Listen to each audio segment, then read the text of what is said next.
vi prego di autoregolarvi.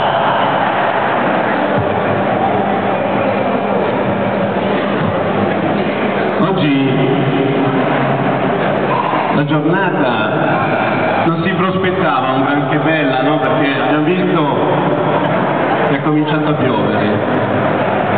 Però spesso si sente dire sposa bagnata, sposa fortunata, e allora sicuramente questo movimento sarà sicuramente fortunato nel raggiungere il suo intento di dire no a questa porcheria che ci vogliono portare nella nostra terra.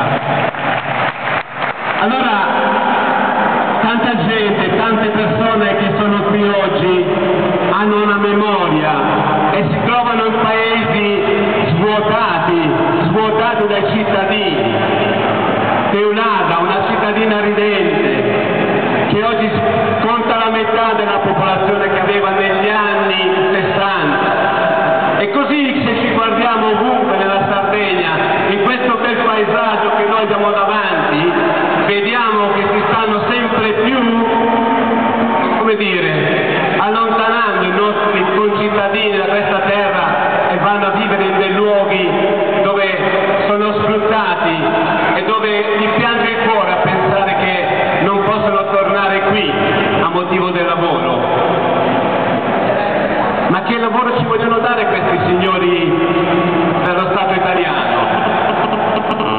Le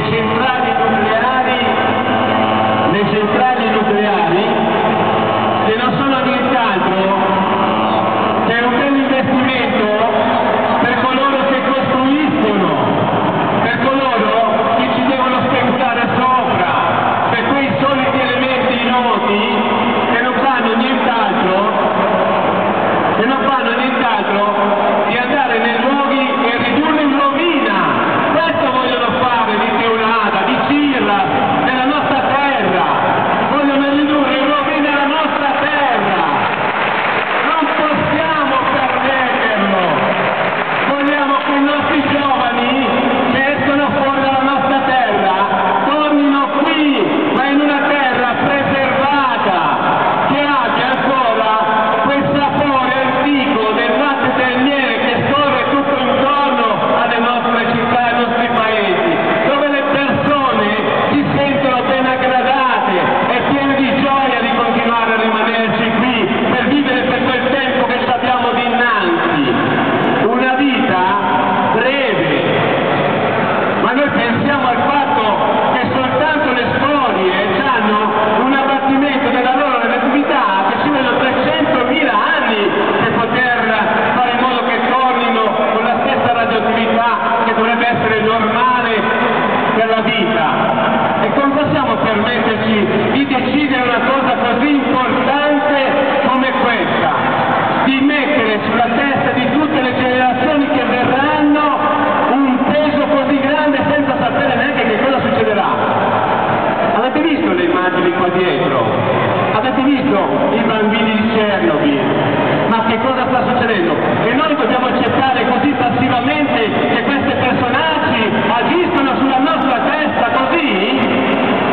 Poi, tutti noi dobbiamo dire no, andando questa primavera a votare sì contro il nucleare, per dire basta a questa imposizione da parte di questi politici prezzolati che vanno dalla Sardegna a Roma a costruirsi le villette invece di andare a fare gli interessi del popolo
Come siamo andati?